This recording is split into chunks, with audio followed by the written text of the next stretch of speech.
harusnya dia harus menjadi sebuah riwayat, baru menjadi sebuah sejarah. Untuk itu kita akan melihat siapa sebetulnya yang bernama Allah. Dari mana kita akan melihat awalnya. Ini dikatakan tingkatan Asmaul Husna ini adalah tingkatan yang mana tidak menjadi sebuah surat di dalam Al-Quran.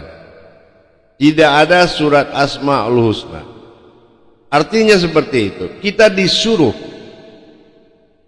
mencari kenapa ada kepincangan di dalam kesempurnaan Tuhan. Kenapa mengenai Asmaul Husna ini tidak diterangkan berupa surat? Kalau kita melihat dari sisi falakiyah, Asmaul Husna ini akan menjadi penentu bagi Al-Quran. Karena sifat yang diturunkan oleh Allah terhadap nama dan diri adalah suatu sifat Rabb, penguasa yang akan diwujudkan berupa diri.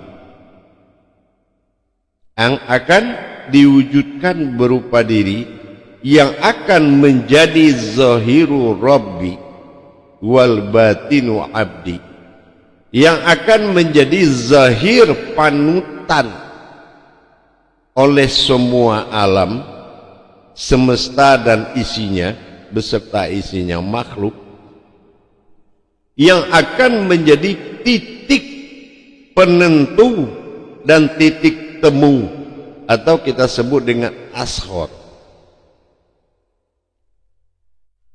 Jadi kalau kita memahami siapa asma Allah itu, ya, yang akhirnya berakhir kepada husna, tentulah kita mencari demi kepentingan peningkatan ibadah kita kepada Allah Subhanahu wa ta'ala. Memahami tingkat kerahasiaan terhadap asmanya Allah ini adalah suatu hal yang wajib, ya, sesuatu hal yang wajib. Ada beberapa penamaan di dalam Islam dalam ejaan tauhid dan tasawuf.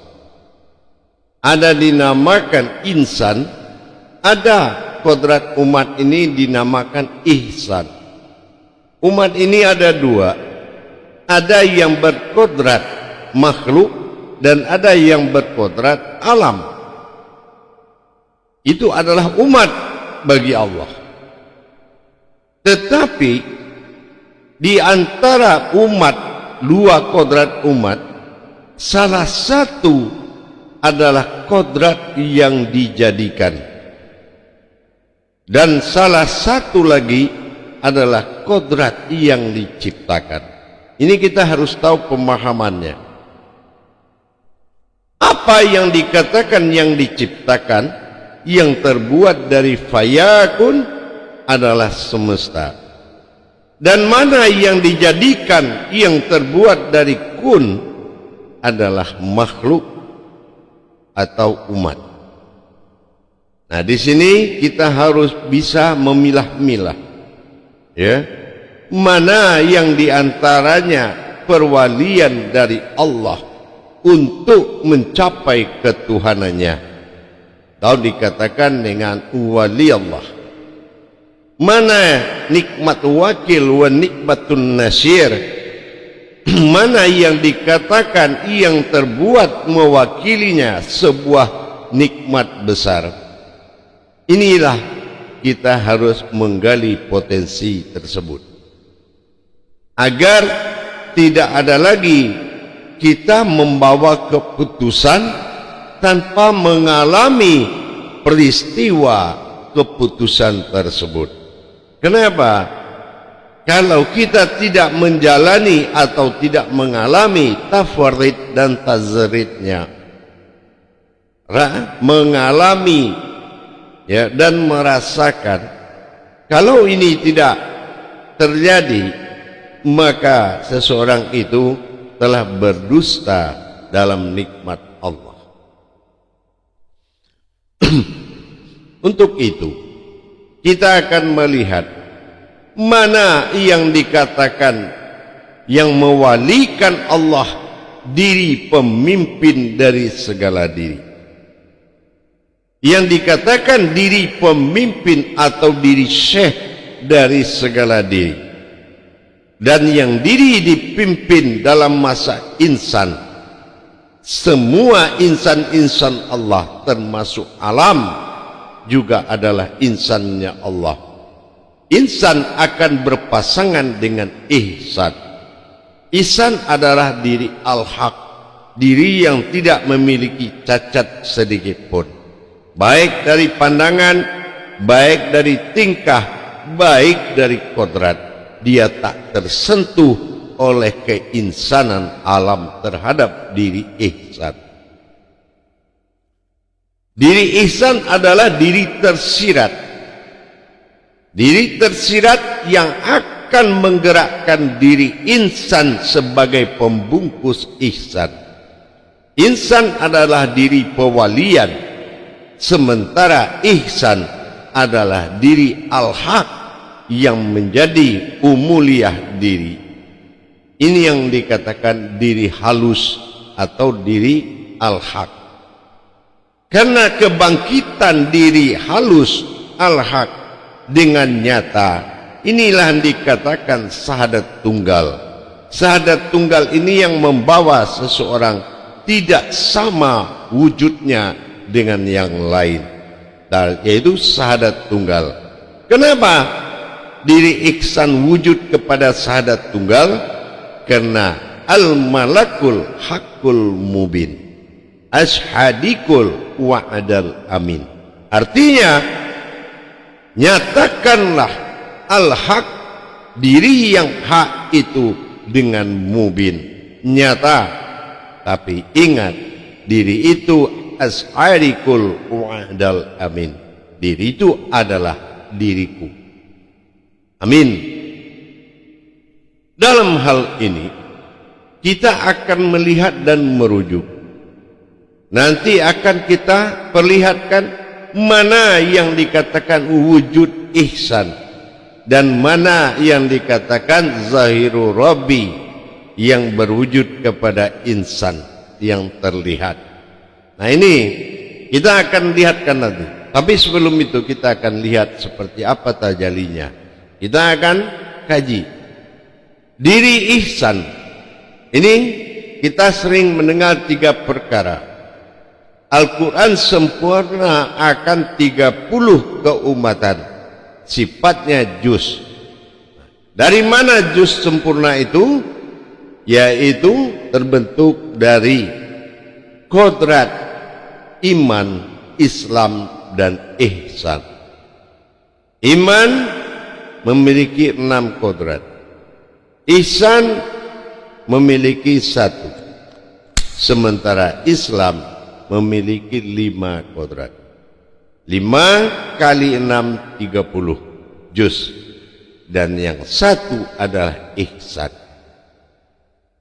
Artinya kita akan melihat jumlah tersebut dalam kalimat Allah. Alif lam lam ha. Ya.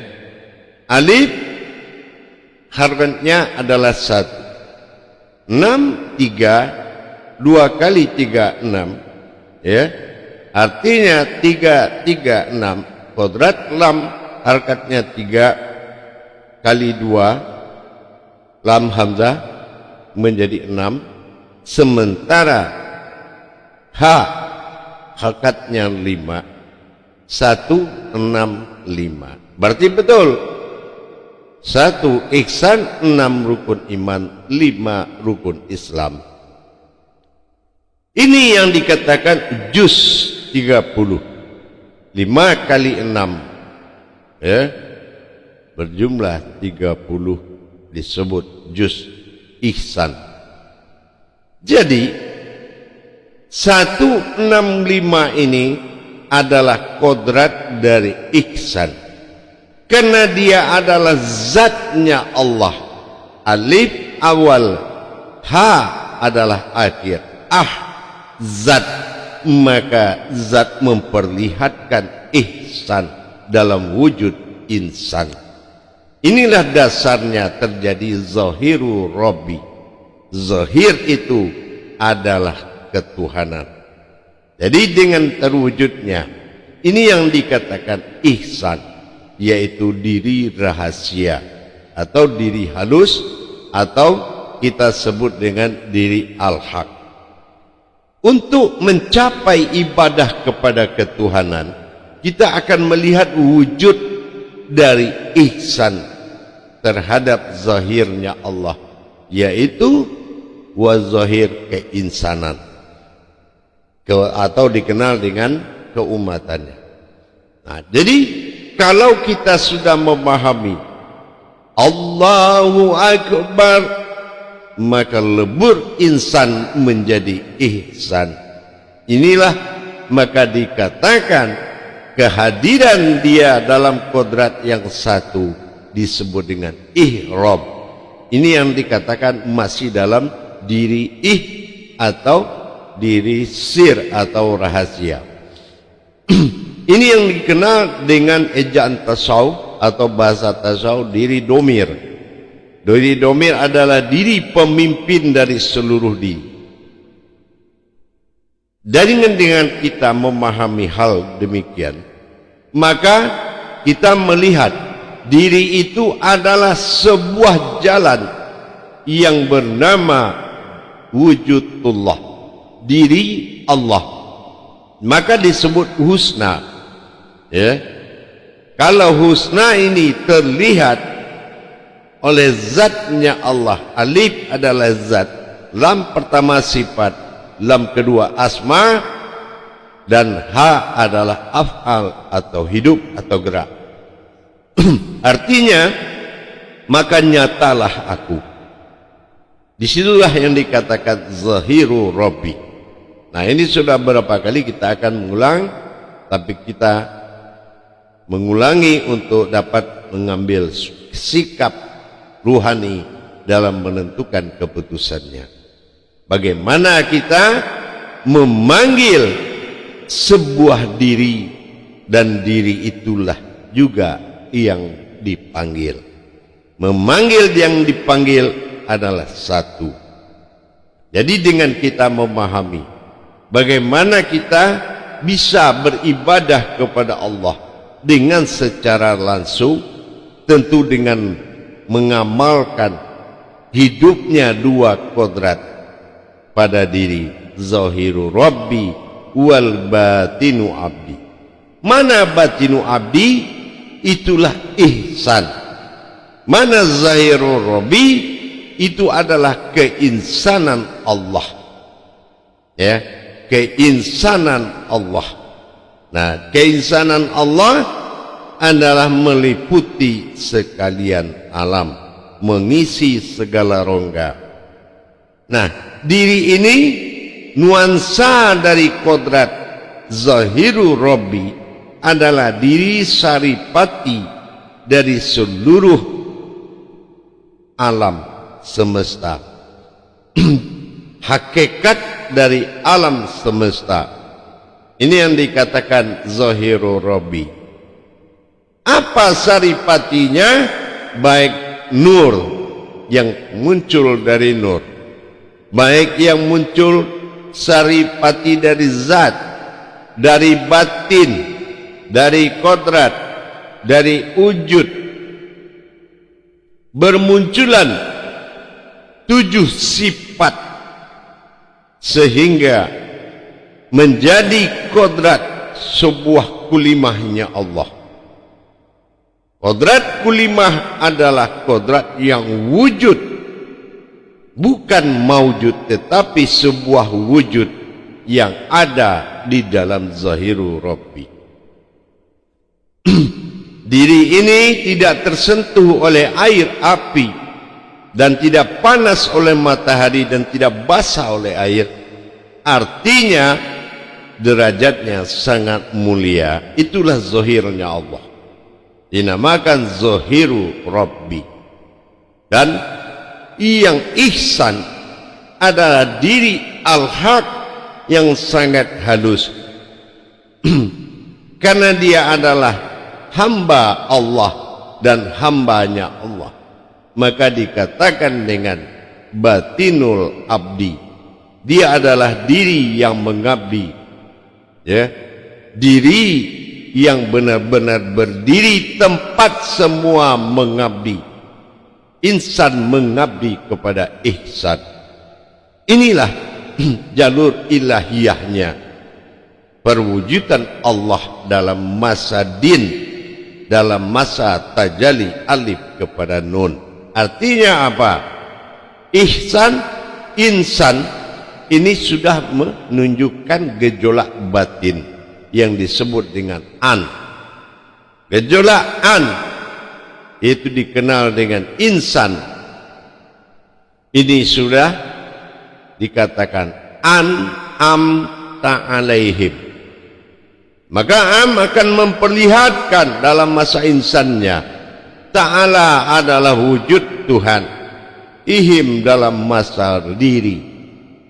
Nah, inilah yang dikatakan dengan askor tadi, diri pemimpin dari semua diri.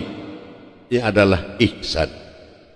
Jadi zahiru Rabbi, tempatnya ihsan itu beribadah dengan wujudnya al-haqqullah, al-haqqul mubin. Nah, jadi kalau kita memahami perjalanannya, disitulah timbulnya kata-kata ma'rifatullah. Bagaimana yang dilihat itu adalah ma'rifat, yang dilihat itu adalah Allah. Bagaimana sebuah ihsan melihat Allah melalui tajalli keinsanannya, zahiru Rabbi. Ihsan diri halus seperti yang ada di depan Anda ini semua. Ini kosong. Seandainya yang kosong ini kita ibaratkan dipasangkan mata, telinga, suara dan naluri, segitulah halusnya sebuah batin ihsan, sebuah diri halus menatap kepada zahiru Rabbi, yaitu zahir yang terlihat ini dalam zahiru Rabb, qadra, iradat, ilmu, sama, basar, kalam, hayat. Ini yang dikatakan zahiru Rabbi. Kodrat Allah, kodratnya aku, kodratnya Allah sendirinya. Iradat Allah, iradatnya aku, iradat Allah sendirinya. Ini Allah. Zahiru Rabbi, zat yang terlihat. Zat yang terlihat. Sementara hakiki dari zat yang terlihat adalah dalam masa tulisan yang sama. Adalah rahasia, adalah zat yang terlihat. Makanya ada ihsan. Nah, sementara tajalihu itu adalah aku dalam wujud tajalli yaitu perjalanan napas yang mengatur perjalanan insan dan ihsan dalam tajalli Allah dan tajalli itulah pencapaian aku. Maka dikatakan Allah, akulah Allah. Inilah yang dikatakan aku pada keakuanku, itu dinamakan ketuhanan. Dan aku pada diriku sendiri, ini dikatakan dengan sifat Tuhan. Ini dalam hal perjalanan ketuhanan dan Tuhan, ini harus benar-benar dikuasai. Dengan adanya diri ihsan, menatap dan beribadah, menjaga, mengindahkan, memandikan, melayani makannya, zahiru Rabbi, maka kita telah betul-betul berjuang untuk melaksanakan ibadah kepada Allah. Kita naik sepeda motor sangat nikmat, maka serahkan nikmatnya kepada Allah. Zahiru Rabbi. Dan serahkan nikmatnya makan, serahkan nikmatnya pemandangan, serahkan nikmatnya rasa. Apapun yang kita lakukan, kita mengabdi kepada Allah melalui zahiru Rabbi. Itulah gunanya 3 kodrat ketuhanan pada satu diri. Kodrat keumatan berkehendak, kodrat ketuhanan diri yang mengabulkan, dan kodrat aku dalam nyawa itu untuk menerima dan menikmati. Inilah yang dikatakan mengabdi kepada Allah. Zahiru Rabbi wal batinu abdi. Bagaimana kita bisa memberikan nikmat-nikmat hidup kita kepada Allah perantara zahiru Rabbi tadi? Maka Allah akan membalas dengan nikmatnya yang melimpah ruah. Tapi kalau kita mengaku bertuhan tapi tidak mengabdi kepada Allah, itu namanya tidak bertuhan. Yang dikatakan bertuhan mengurus Tuhan, beranak mengurus anak, beribu berbapak mengurus ibu dan bapak. Inilah pengabdian. Sedikit sekali seseorang itu mengabdi kepada Tuhannya. Kenapa? Karena dia merasakan beda. Dia menjauhkan dirinya dari mana dirinya sendiri terbuat dari husnanya Allah. Hu pegangan tunggal dan na pegangan ketunggalan. Sin hayat. Maka disinilah kita memiliki an sebagai diri batin yang terlihat.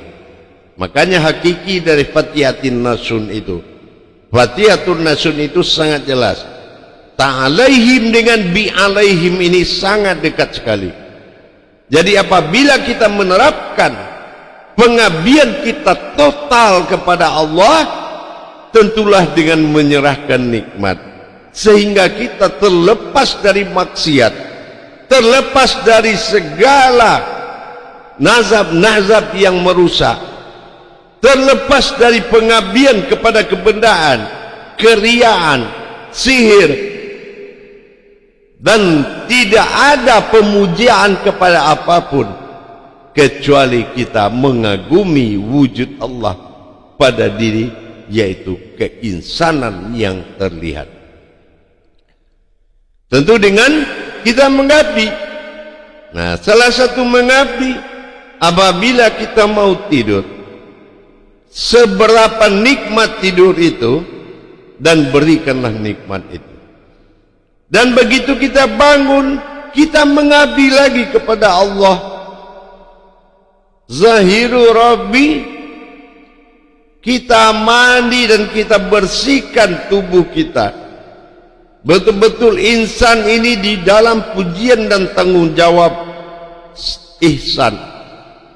Bagaimana kita menjaga, menertibkan zahirnya Allah, memandikan, menghindari dari mencacat daripada zahirnya Allah dengan perbuatan-perbuatan lain, maka Allah akan balas dengan segala nikmatnya. Ini yang dikatakan ibadullah, beribadah kepada Allah. Maka kita lihat bagaimana yang dikatakan batinul abdi, itulah ihsan, al-haqullah, al-haqqul mubin. Dan bagaimana zahiru Rabbi, zat yang terlihat, dan diri yang mulia, al-haq, sementara tajalli antara dengan adalah tajalli hu, aku dalam perpaduan satu kodrat, aku makanya timbul hu, tajali namanya hu. Maka ihsan dan insan telah menjadi satu kodrat asma Allah. Inilah makanya diri itu husna. Makanya diri itu disebut husna. Hu dengan na, sin hayat sebagai ilahinas. Itulah diri yang wujud daripada Tuhan. Inilah kita dasarnya zahiru Rabbi. Maka itulah yang dikatakan ibadullah. Bagaimana kita mengabdi kepada Allah dengan mengurus zahiru Rabbi. Tiap hari memuji keindahan, mudah senyum. Kenapa? Allah zahiru wal batinu. Allah itu memperlihatkan, zahir itu adalah batin yang terlihat. Kalau zahirnya perbuatannya tidak benar, maka dia telah memperlihatkan ketuhanan yang tidak benar pada dirinya. Tuhan yang tidak benar, artinya dia memiliki junjungan yang tidak benar. Insan adalah alam dari ihsan. Ini yang harus kita jaga dalam kehidupan bertuhan 24 kalam syahadat dalam 24 jam atau waktu. Para hadirin dan hadirat dimanapun berada, jamaah yang dirahmati Allah. Kalau kita jalankan pengabdian kita kepada Allah, jadi bukannya kita membesarkan diri di jalan Allah, tapi besarkan Allah di jalan diri dengan menjaga 3 penjagaan terhadap Tuhan Allah, Tuhan semesta alam. 3. Pertama, mukharabatu firruhi. Ingat, yang ruhnya Allah, yang ruhi, hayat, alif adalah diri, wujud ihsan dan insan. Begitu juga mukharabatu fi qalbi. Mana qalbinya Allah? Masih ihsan yang ditutupi insan. Wujudnya tetap yang sama, jangan berubah. Yang ketiga, mukharabatu fi sirri. Mana yang sirri Allah, rahasia, yaitu tubuh yang merahasiakan diri. Ini yang tidak boleh kita lupakan dalam penjagaan. Dalam wujud yang sama terjadi 3 perjalanan rahasia. Maka insan adalah wujud dari ihsan. Inilah insan yang meliputi sekalian alam. Di alam dia terpecah menjadi 3. Ada insaniyah, ada insani, ada dan insanu. Tapi kalau ihsan hanya 1. Ihdinas siratal mustaqim. Inilah diri yang tersirat. Hanya 1 yang tersirat, adalah diri yang takwa kepada Allah. Wattaqallahi wa ulmukumullah. Inilah diri yang bertawakal kepada Allah. Kalau diri pemimpin, diri ihsan, diri syekh, diri ihsan inilah yang tidak pernah Allah tolak permintaan dia. Kenapa? Karena ruh mereka, napas mereka itu adalah Tuhan, napas mereka. Maka dikatakan dalam qudsi, man arafa nafasu waqad araha illahu. Kalau dia tidak akui napas itu Tuhannya, berarti Tuhannya bukan aku. Inilah yang harus menjadi patokan isbatul yakin. Jangan mencari-cari keyakinan, tapi berdirilah sebagai yakin. Maka pengenalan diri ini sangat diutamakan. Pengenalan hakikat dan hakikinya diri ini sangat menentukan awal ibadah, baru diatur dalam bentuk